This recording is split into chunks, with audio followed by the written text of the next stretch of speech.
이 앞전 그 말씀 기억하시죠? 생수의 강이 흐르게 덤불과 도랑을 치라 일어나라 전진하라 그 말씀으로 전했었고, 오늘은 우리의 믿음과 간증은 삶으로 증명한다는 그러한 주제로 말씀을 전하겠습니다. 그리스도인은 그 삶으로 말하고 또 인격으로 말하고 삶으로 증명하죠. 그래서 오늘 먼저 사도행전 13장 18절 그럼 읽겠습니다. 강야에서 약 40년간 그들의 소용을 참으시고 가나안 땅 7 족속을 멸하사 그 땅을 기업으로 주시기까지 약 450년간이라 그 후에 선지자 사무엘 때까지 사사를 주셨더니 그 후에 그들이 왕을 구하거늘 하나님이 베냐민 지파 사람 기스의 아들 사울을 40년간 주셨다가 패하시고 다윗을 왕으로 세우시고 증언하여 이르시되 내가 이새의 아들 다윗을 만나니 내 마음에 맞는 사람이라 내 뜻을 다 이루리라 하시더니 하나님이 약속하신 대로 이 사람의 후손에서 이스라엘을 위하여 구주로 세우셨으니 곧 예수라. 참, 이 사도행전 13장은 참 비시디아 안디옥에 도착한 바나바와 사도 바울은 안식일에 회당에 들어가서 예배를 드렸었습니다. 그 예배를 드리고 난 후에 회당장이 그 사도 바울에게 요청을 하지요. 그 설교를 해달라고. 그래서 이제 사도 바울이 이제 설교를 하게 되는 기회를 얻게 됩니다. 그래서 사도 바울은 자기에게 주어진 그 기회를 최대한 활용해서 구약을 인용하면서 해석함으로써 예수님께서 메시아이심을 그 회당에서 증명하시죠. 그리고 이스라엘 역사를 후속자적인 관점에서 기술하고 있습니다. 그래서 그럼 한번 볼까요? 이스라엘 백성들은 애굽에서 눈에 보이는 이성과 육신의 감각을 쫓아서 430년간을 종노릇하면서 비참하게 살았죠. 방금 사도 바울도 이렇게 말하고 있죠. 그러나 하나님의 구원의 은혜로 모세의 인도함에 따라서 출애굽한 후 이스라엘 백성들은 달라져야만 했습니다. 출애굽한 후에 이성과 육신의 감각에 따라 자기 생각대로 육의 사람으로 살던 이스라엘 백성들은 영의 사람으로 살기 되기까지 40년간을 광야 생활을 해야 했습니다. 다 애굽에서 묻었던 때를 베끼기 위해서 40년간 광야 생활을 하게 만드시죠. 광야 생활을 하는 동안 이스라엘 백성들은 육의 생각으로 원망하고 불평을 하기 시작했습니다. 우리도 육의 이성과 감각으로 살다가 많은 공경에 빠지게 되고 또 갈등으로 힘이 들 때가 많이 있지요. 저도 그럴 때가 많이 있었음을 솔직히 고백합니다. 그러나 믿음으로 사는 영의 사람은 없는 환경 속에서도 있는 것으로 부르시는 하나님을 바라보며 살지요. 영의 사람은 하나님의 말씀과 성령의 역사와 천국과 지옥 등 육신의 감각으로는 체험할 수 없는 것을 있는 것으로 믿고 사는 게 바로 믿음이죠. 영적 세계는 우리 믿음 속에 있습니다. 영의 사람은 바라는 것들의 실상이며 보이지 않는 것들의 증거인 믿음을 가지고 사는 것입니다. 그래서 히브리서 1장 1절에 보면 믿음은 바라는 것들의 실상이요 보이지 않는 것들의 증거라고 말씀을 하고 있습니다. 영적 세계는 우리의 말 속에 있다는 것입니다. 영적인 세계는 우리의 말 속에 있습니다. 영적인 삶이란 마음으로 믿는 것을 입으로 선포하며 사는 것이죠. 그래서 로마서 10장 10절에 보면 사람이 믿음으로 믿어 의에 이르고 입으로 시인하여 구원에 이르니라고 말하고 있죠. 참 성도님들, 부정적인 마음의 생각과 꿈과 믿음과 말은 부정적인 환경을 끌어당기는 힘이 있어요. 꼭 부정적인 말 안 하면 말이 씨된다는 말이 있죠. 그래서 부정적인 마음의 생각과 꿈과 믿음과 말은 부정적인 환경을 끌어당기는 힘이 있다는 것입니다. 그러나 긍정적인 생각과 긍정적인 믿음과 복된 말은 우리의 환경을 복된 삶으로 이끌어간다는 것입니다. 그래서 우리는 부정적인 그런 마음이 아닌 긍정적인 마음으로 살아갈 때 일이 잘 풀리는 것이죠. 우리는 살 때 언제나 부정적인 생각을 버리고 긍정적인 생각을 가져야만 하는 것이죠. 특히 우리의 믿음은 삶으로 증명됩니다. 방금 제가 읽었었죠. 베냐민 지파 사람 기스의 아들 사울을 40년간 주셨다가 패하시고 다윗을 왕으로 세우시고 증언하여 이르시되 내가 이새의 아들 다윗을 만나니 내 마음에 맞는 사람이라 내 뜻을 다 이루리라. 참 우리의 믿음은 삶으로 증명되는 것이죠. 바로 여기서 사울 왕은 40년간 그 삶으로 증명을 받았지요. 그래서 하나님으로부터 패함을 당했습니다. 그러나 다윗은 그 삶으로 증명이 되었지요. 목동할 때는 어린 나이에 그 어린 염소나 양을 지키기 위해서 자기 생명을 걸고 사자와 싸워서 그 양을 지켜냈던 그런 다윗이었죠. 그리고 골리앗을 만날 때는 죽음을 두려워하지 않고 골리앗을 나가서 이겼고, 그리고 사울이 자기를 그렇게 죽이려고 했을 때도 2번이나 죽일 수 있는 기회에도 죽이지 않고 오직 하나님께 다 맡겼죠. 바로 그것이 우리의 믿음은 삶으로 증명됩니다. 다윗은 그 삶이, 그 믿음이 삶으로 증명을 받았습니다. 내가 이새의 아들 다윗을 만나니 내 마음에 맞는 사람이라 내 뜻을 다 이루리라. 참 얼마나 대단한 말입니까? 내가 이새의 아들 다윗을 만나니 내 마음에 맞는 사람이라 내 뜻을 다 이루리라. 우리가 살아가면서 이런 소리를 들으면 얼마나 좋을까요?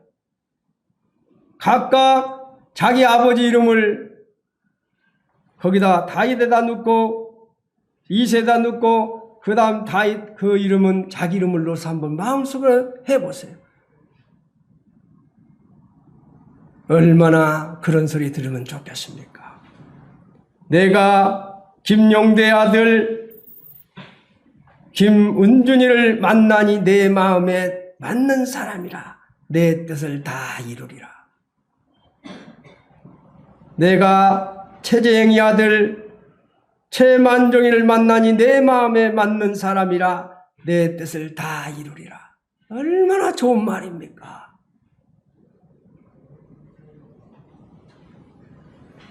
우리가 이렇게 삶으로 증명되기를 바랍니다. 세상 사람들은 우리의 말을 먼저 보는 것이 아니라 행동을 본다는 것입니다. 믿음이라는 말은 확신이라는 뜻이죠. 믿음이라는 말은 살아계신 하나님에 대한 신뢰라는 말입니다.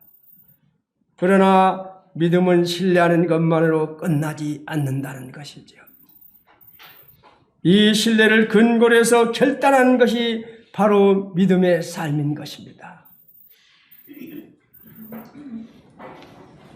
성숙한 그리스도인은 어떠한 상황 속에서도 하나님 말씀에 순종하는 것이며 믿음을 지키는 것이죠. 누구처럼?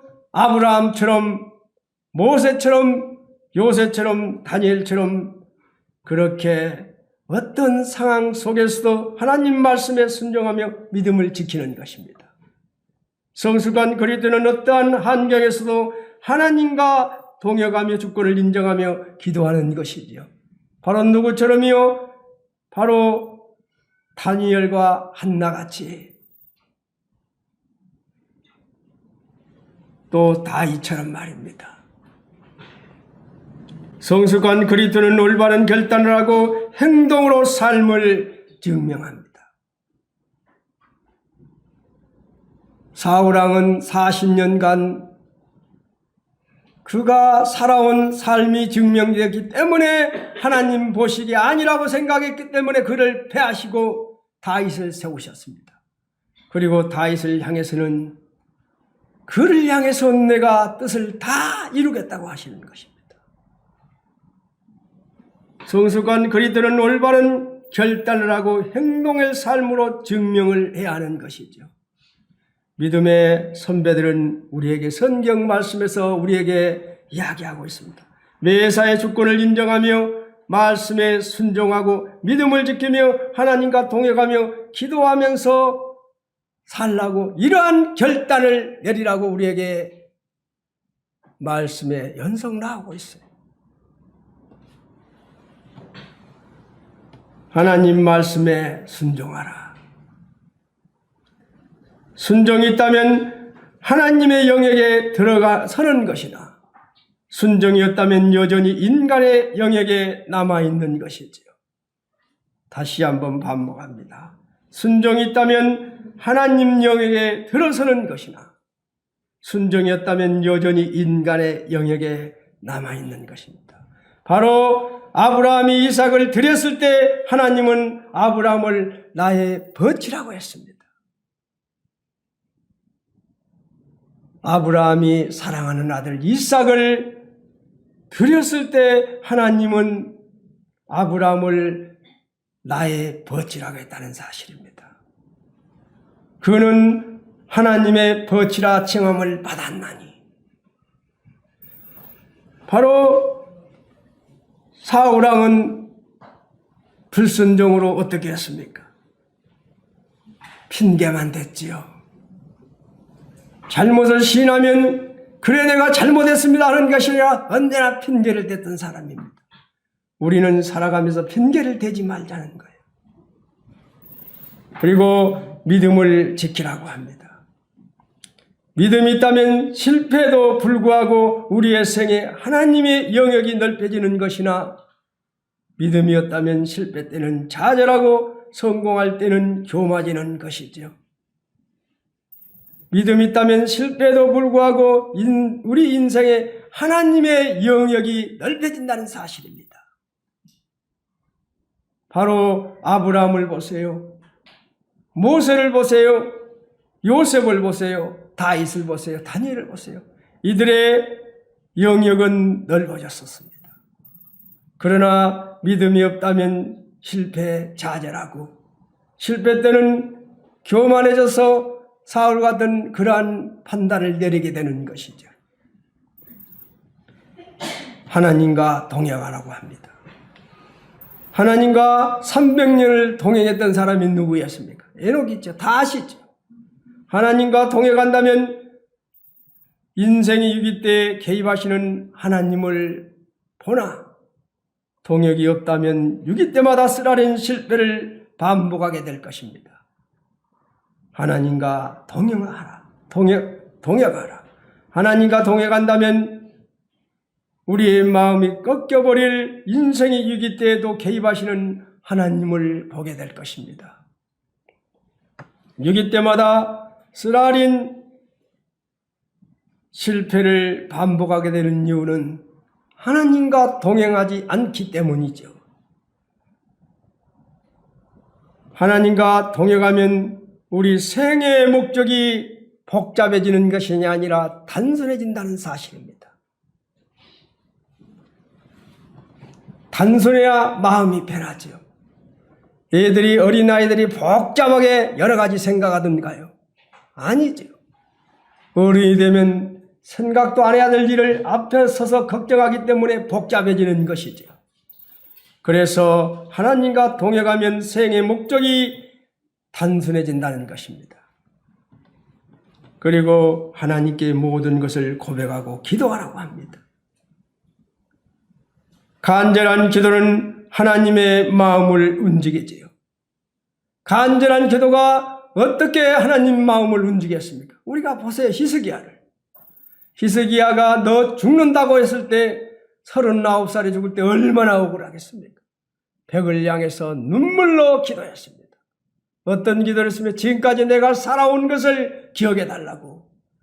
그렇게 눈물로 기도했을 때 하나님께서 이사야가 뜰을 나가기 전에 다시 돌아가라. 누구에게? 히스기야에게 돌아가서 너 15년을 더 살게 해주겠다고 그런 약속을 하지요. 바로 간절한 기도는 하나님의 마음을 움직이는 것이죠. 한나도 간절히 기도했을 때, 눈물로 기도했을 때 사무엘이라는 그 아들을 얻게 되었습니다. 하나님은 자신을 온전히 바치는 자의 기도에 응답하신다는 거예요. 기도는 고난 속에서도 하나님을 발견하게 만듭니다. 그래서 때때로 우리에게 고난이 필요한 거예요. 고난이 있을 때 간절히 하나님께 부르짖죠. 제가 경험해 봤어요. 제 아내가 뇌경색을 했을 때 매일 시간만 나면 부르짖었습니다. 음파를 돌면서도 부르짖고 산을 가면서도 부르짖고 틈만 나면 부르짖으세요. 고난은 하나님을 만나게 만든다는 사실입니다. 말씀에 순종하며 믿음을 지키며 하나님과 동행하며 하나님께 기도하며 영의 사람으로 성숙한 그리스도인을 살려면 내 마음속에 살아있는 누구누구를 제거해야 합니까? 이 앞전에서 간단히 내가 말하고 말았습니다. 우리가 영의 사람으로 성숙한 그리스도인을 살려면 내 마음속에 살아있는 아도니아, 요압, 시므이, 사울왕 같은 것들을 제거해야 하는 것이죠. 솔로몬이 왕이 된 지 4년이 지나서야 돼서야 성전을 짓기 시작합니다. 한번 생각해 보세요. 다윗은 이미 자기 살아생전에 다 준비를 해놨습니다. 어떻게 해요? 성전을 지을 수 있도록. 다윗이 짓고 싶었는데 너는 안 된다. 군인으로서 피를 너무 많이 흘렸기 때문에 너는 성전을 지을 수 없다고. 네 아들을 통해서 짓겠다고 했을 때 다윗은 이미 성전을 짓을 수 있도록 다 준비를 해놨단 말입니다. 그런데 솔로몬이 왕에 등극하고도 4년이 지난 후에서 성전을 짓기 시작한다는 거예요. 왜 그런지 아십니까? 바로 아도니아, 요와 시므이를 제거하는데, 이들을 제거하는데 4년이 걸렸다는 거예요. 저는 이걸 보면서요, 4년이 걸렸어요.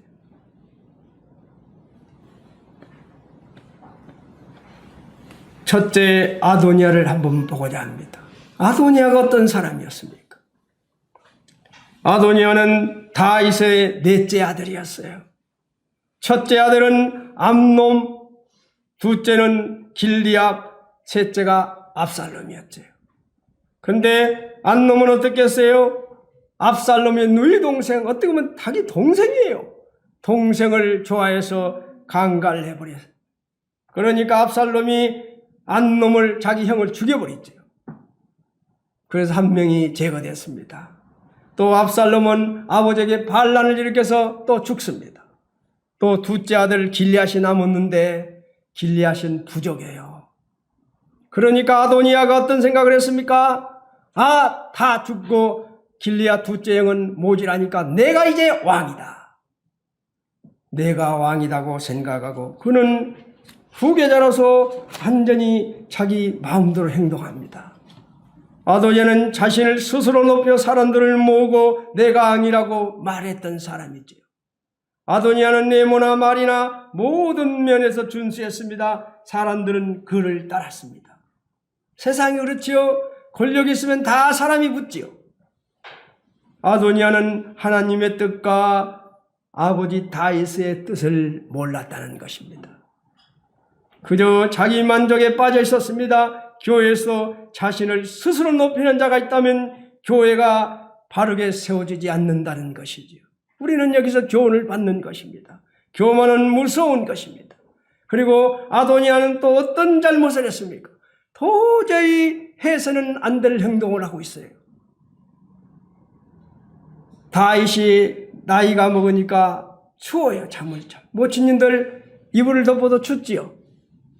다윗이 너무 추워서 혼자 자기가 뭐하니까 신하들이 어떻게 했어요? 제일 예쁜 여자 수념 여자 아비삭을 그 이쁜 미인을 골라서 같이 자게 만들었어요.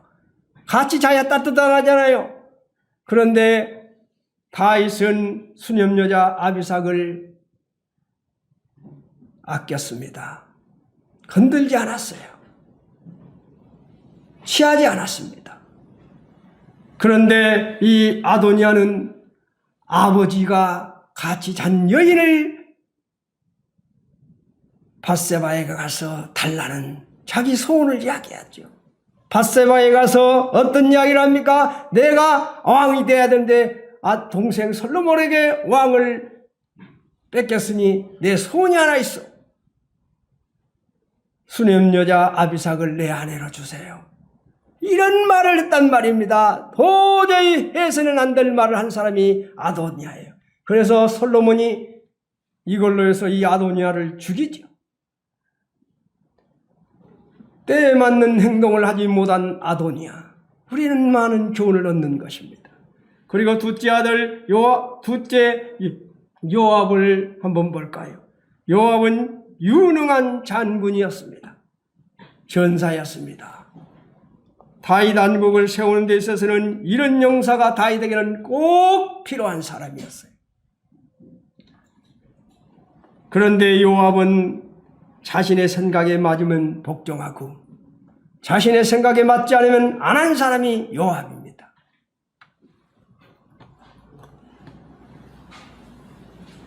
사무엘하 3장에 보면 아브넬이 다윗을 만나러 오지요. 그럴 때 다윗이 아브넬을 절대 죽이지 말라고 했습니다. 그런데 요압은 다니엘의 말을 어기고 아브넬을 죽이는데 어디서 죽였습니까? 도피성에서 죽였다는 거예요. 도피성은 어떤 곳입니까? 사람을 살인하고도 그 도피성에 들어가면 그를 함부로 죽이지 않은 것이 도피성이에요. 그런데 이 요압은 도피성에서 헤르몬 도피성에서 아브넬을 죽여버렸습니다. 이거는 하나님 말씀을 어긴 것이고 또 다윗의 말을 어긴 것이죠. 그리고 또 압살롬이 반란을 일으켜서 상수린 나무에 걸려있을 때 다른 병사들은 죽이지를 못하지. 그래요. 다윗이 젖새 압살롬을 죽이지 말라고 했습니다. 그런데 그 소식을 들은 요압은 창을 던져서 압살롬을 죽였습니다. 자신의 생각과 맞으면 하나님의 말씀이든 왕의 명령이든 듣지 않았습니다. 생각과 안 맞으면 말입니다. 교회에서도 마찬가지죠. 내 뜻과 조금 맞지 않을지라도 순종하라고 성경은 말하고 있습니다.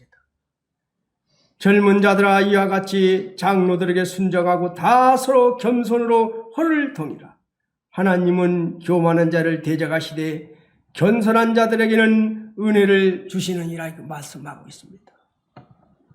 또 세 번째 시므이를 한번 볼까요? 시므이는 자신의 이익에 민감한 사람입니다. 그는 한마디로 기회주의자입니다. 지금 압살롬과 다윗 군대가 싸운 걸 합니다. 아들이 반역을 일으켰어요. 그래서 다윗이 지금 신발도 신지 않고 도망가고 있습니다. 비참하게 도망가고 있습니다. 그때 시므이가 나타나서 어떻게 합니까? 티끌을 날리며 돌을 던지면서 입에 닿지 못할 저주를 하고 있습니다. 지금 자식에게 쫓겨서 도망가고 있는데 그래도 지금 서러운데 가는 그의 티끌을 날리며 돌을 던지며 입에 닿지 못할 저주를 하고 있어요. 우리 같으면 어떻게 합니까? 하고 싶지요. 그래서 다윗에 따르던 그 장군이 단칼에 가서 죽이겠다고 하니까 그러지 못하게 만듭니다. 시므이의 저주도 다윗은 하나님의 뜻으로 받아들였다는 거예요. 주님의 주권을 인정하고 신뢰하는 삶을 산 것입니다. 다윗은 인종시 솔로몬에게 그를 죽이라고, 요압을 죽이라고, 시므이를 죽이라고 유언을 하고 죽지요. 하나님 성전이 세워지기 위해서는 시므이가 제거되어야 했습니다. 아도니아, 요와 시므이 세 사람이 제거되는데 4년이 걸렸다는 거예요. 그리고 난 후에 솔로몬은 성전을 짓기 시작합니다. 우리에게 많은 교훈을 주는 것이죠. 그리스도 예수의 사람들은 육체와 함께 그 종역과 탄심을 십자가에 못 박았느니라. 주님의 모인 교회는 철저하게 다른 지체를 선교도로 창조됐다는 것입니다. 서로 섬기고 존중해주고 교회는 아름답게 세워져 갈 것입니다. 하나님 말씀에 순종하라고 합니다. 믿음을 지키라고 합니다. 하나님과 동행하라고 합니다. 하나님께 모든 것을 고백하고 기도하라고 합니다. 이러한 삶을 다 갖추면서 살았던 사람이 누굽니까? 바로 다니엘이죠. 그래서 오늘 다니엘을 한번 소개하고자 합니다. 이제 시간이 얼마 안 가서 제가 바로 읽겠습니다. 다니엘서 6장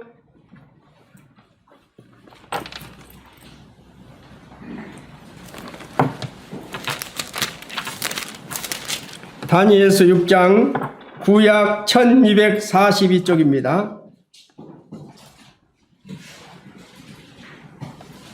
6장 제가 군데군데만 다 읽으려고 했더니 시간이 없어서 군데군데만 읽겠습니다. 6장 3절 다니엘은 마음이 민첩하여 총리들과 고관들 위에 뛰어남으로 왕이 그를 세워 전국을 다스리게 하고자 한지라. 4절 이에 총리들과 고관들과 국사에 대하여 다니엘을 고발할 근거를 찾고자 하였으나 아무 근거 아무 허물도 찾지 못하였으니 이는 그가 충성되어 아무 그릇됨이 없고 아무 허물도 없음이었더라. 그 다음에 10절입니다. 다니엘이 조세 왕의 도장이 찍힌 것을 알고도 자기 집에 돌아가서는 윗방에 올라가 예루살렘을 향한 창문을 열고 전에 하던 대로 하루 3번씩 무릎을 꿇고 기도하며 그의 하나님께 감사하였더라.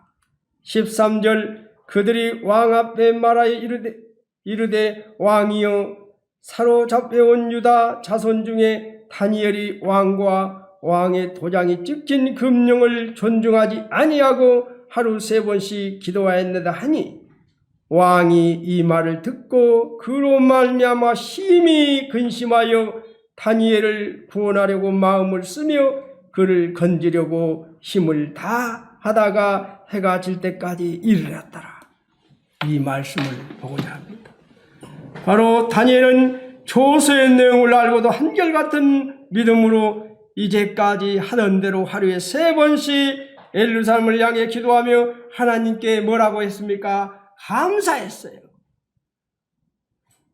지금 기도하면 30일 안에 기도하면 사자굴에 눕겠다고 도장을 찍었습니다.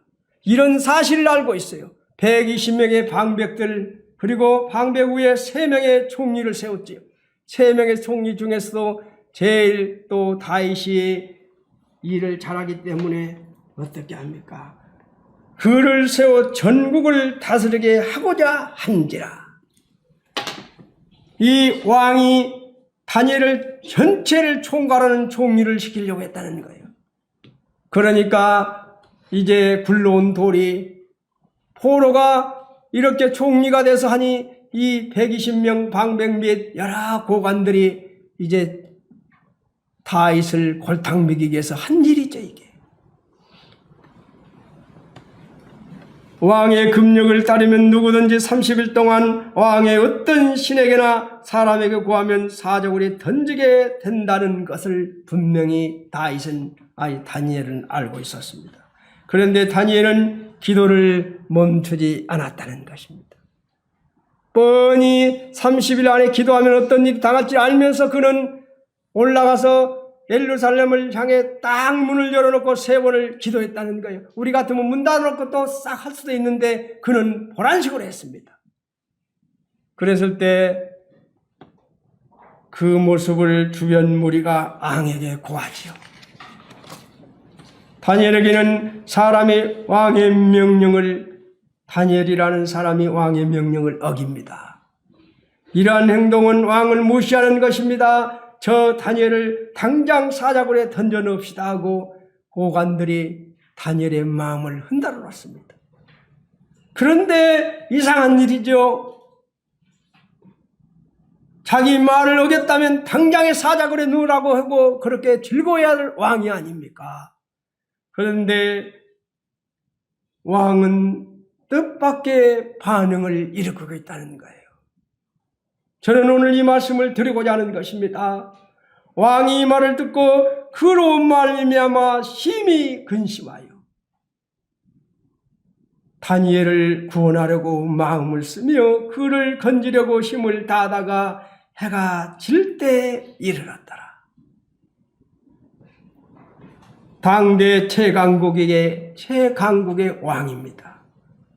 그것도 포로 한 명으로 잡혀와서 지금 여기까지 올라왔지요. 어떻게 보면 포로 한 명을 위해 진심으로 걱정하고 근심하는 왕의 모습을 볼 수 있습니다. 왜 왕은 자기 명령을 어긴 다니엘을 오히려 걱정하며 구하려고 했을까요? 왜 이 다니엘을 구하려 했을까요? 다니엘의 행동은 다니엘의 삶으로 증명되었기 때문입니다. 다니엘의 믿음은 다니엘의 삶으로 증명되었기 때문이죠. 그것은 왕이 평소에 다니엘의 삶을 잘 알고 있었기 때문입니다. 왕은 항상 변함없고 순전한 믿음과 삶으로 자신에게 맡겨진 일들을 잘 감당하는 다니엘을 누구보다도 신뢰했다는 것입니다. 다니엘은 말보다 행동으로 자신의 믿음을 증명하는 매우 거룩한 사람임을 알았기에 왕은 심히 근심하여 그의 구원을 위해 해가 질 때까지 애쓰며 힘을 썼다는 거예요. 이처럼 우리도 순전한 믿음과 진실한 삶이 함께해야 한다는 교훈을 받는 것이죠. 우리가 다니엘 같은 삶을 살 때 세상이 교회를 향해 손가락질하는 것이 아니라 우리를 위해 함께 근심하고 아파할 것입니다. 우리가 다니엘 같은 그러한 삶을 살 때 세상이 우리를 손가락질하지 않고 오히려 우리를 위해서 근심할 겁니다.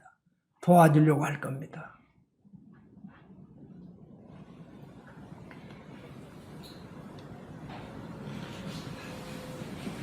이 세상 사람들은 교회 다니는 사람이 조금만 잘못하면 이야기들을 많이 하죠. 왜요? 세상 사람들의 기준에도 교회에 다닌 사람은 그렇게 살아야 되는 것을 알기 때문입니다. 자기들은 다 술 먹고 이상한 짓 다 하면서도 교회 다니는 사람이 술 먹고 이상한 짓 하면 바로 손가락질 하지요. 왜요? 우리는 등경 위에 드러난 사람들이기 때문입니다. 다니엘은 죽음을 무릅쓰고 주권을 인정하며 하나님께 기도했을 때 주변 사람들이 그를 죽이려 했지만은 왕은 다니엘을 그 말들을 듣고 심히 근심하여 다니엘을 구원하려고 마음을 쓰고 해가 질 때까지 노래겠다는 거예요.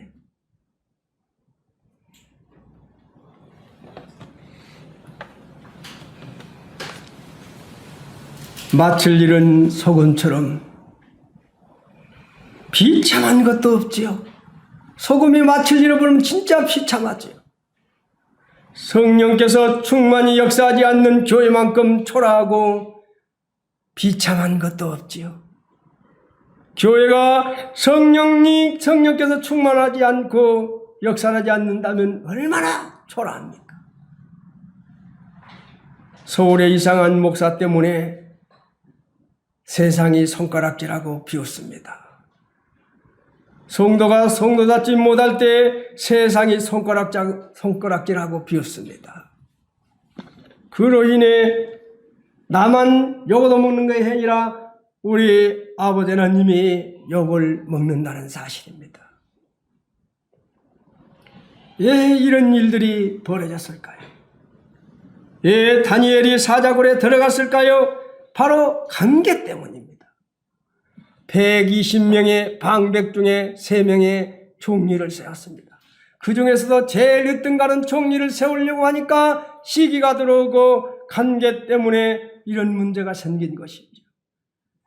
관계 문제는 우리 모두의 것입니다. 누구에도 애할 수가 없습니다. 심지어 중세 수도원에서 은거하면서 살았던 수도사들조차도 수도사들이 다 마음을 비고 그 산속에 들어가서 수도하러 간 사람들까지도 수도사들끼리도 관계 때문에 갈등을 했다는 거예요. 우리가 이해가 가지 않잖아요. 모든 것을 다 비우고 수도사가 되겠다고 가서 다 자기들끼리 하는데도 거기서도 인간관계 때문에 갈등을 느꼈다는 것입니다.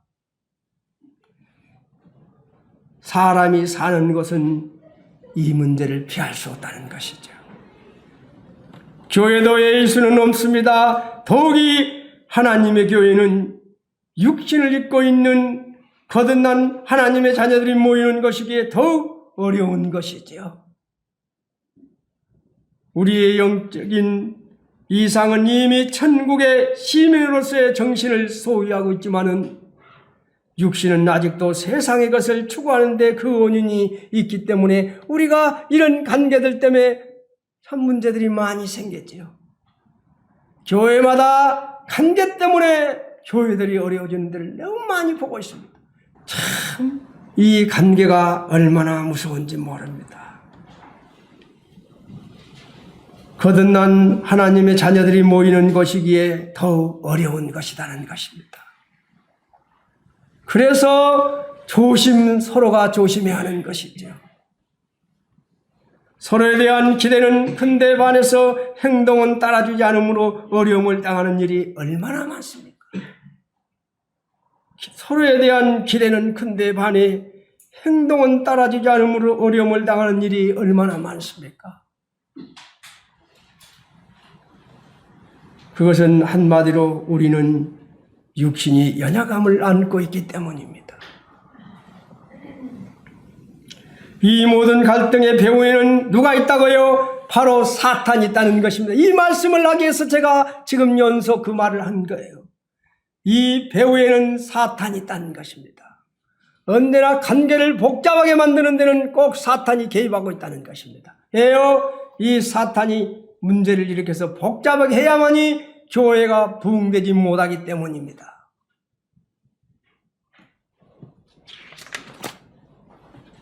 그래서 하나님께서 모든 것을 우리는 그래서 하나님께 모든 것을 고백하면서 기도로 풀어가야 하는 것이죠. 우리의 신분이 변한 것처럼 우리의 마음이 우리의 인격이 바뀌고 우리의 작은 습관과 언어와 행동까지도 그리스도를 닮는 것이 우리의 목표가 되어야 하는 것입니다. 그리스도인은 그 삶으로 말하고 그리스도인은 그 인격으로 말하는 것입니다. 그래서 빛의 열매는 의로움과 진실함과 착함에 있다고 했습니다. 그래서 성령의 열매는 사랑과 희락과 화평과 오래 참음과 자비와 양성과 충성과 온유와 절제, 이런 성령의 열매를 맺는 삶이 우리에게 있어야 하는 것이죠.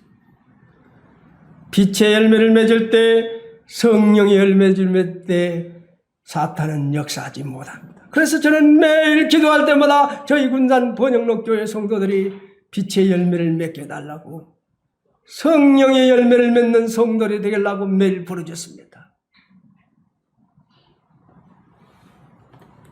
다리오 왕은 다니엘이 말보다 행동으로 자기 자신의 믿음을 증명하는 매우 거룩한 사람임을 알았기 때문에 근심하며 해가 지더라 고민했다는 것입니다.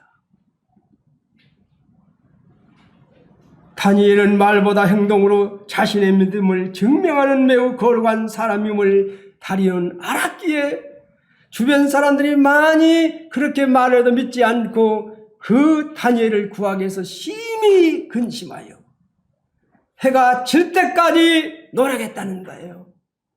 내 주변에 이런 사람이 있습니까? 내가 잘못되고 다른 길로 어떤 모함을 당할 때 나를 위해서 다리오 왕같이 근심하고 나를 구해주려고 하는 사람이 있느냐? 이 말입니다. 이제 한 가지만 마치고 이제 끝나야 합니다. 바로 우리 모세의 기도하시지요. 우리 동물의 왕국 보면은 사자가 딱 움츠리고 있죠. 그래서 제일 잘 뛰어가는 건 안 잡고 제일 뒤에서 처지는 짐승을 공격하지요. 힘이 빠지고 이제는 딱 그거를 공격하지요. 그래서 잡아먹지요. 바로 이스라엘 민족이 출애굽에서 지금 물을 못 먹고 너무 힘이 들고 지쳐서 행진을 하고 있는데 아말렉이 뒤통수를 치지요. 그래서 아말렉과 전쟁이 일어났을 때 모세가 산 위에 올라가서 전쟁터를 내려다봅니다. 바로 모세가 아론 홀을 데리고 가서 산 위에서 전쟁터를 바라보면서 기도합니다. 손을 들고 기도합니다. 이러면 아말렉이 모세가 기도하면 하늘에서 능력이 임하여 이스라엘 백성들이 강철 같은 힘을 얻어 전쟁에서 승리합니다. 모세가 이렇게 손을 들고 기도하면 이스라엘 백성들이 힘을 얻어서 아말렉을 진멸하는데 모세가 이 손이 아파서 내리면 기도를 그치면 바로 아말렉이 공격하기 시작합니다. 이스라엘 민족이 병든 사람들 같이 비실비실해 힘을 못 써요. 이것은 전쟁은 군사들의 싸움이 아니라 배후에 있는 하나님의 사자들과 마귀들과의 싸움인 것을 증명하는 것입니다. 기도가 그치면 또다시 마귀가 덤벼드는 것입니다. 교회는 마귀가 가장 미워하는 상대입니다. 마귀를 기도로서 물리치고 멸하고 상대할 수 있는 존재가 바로 교회라는 것이지요. 바로 여기 있는 성도라는 것입니다. 모세가 해가 질 때까지 기도하니 해가 질 때까지 하나님 능력이 임하셔서 원수 아말렉을 물리쳤습니다.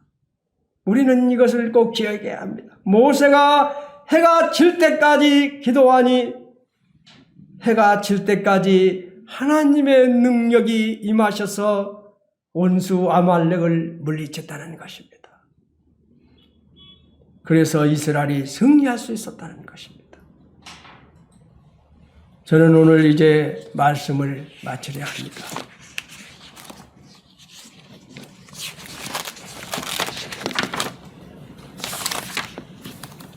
우리의 믿음과 간증은 삶으로 증명한다. 저 이 말씀으로 말씀을 드렸습니다. 성도는 그 삶으로 말하고 인격으로 말하고 삶으로 증명합니다. 이상으로 마치겠습니다. 감사합니다.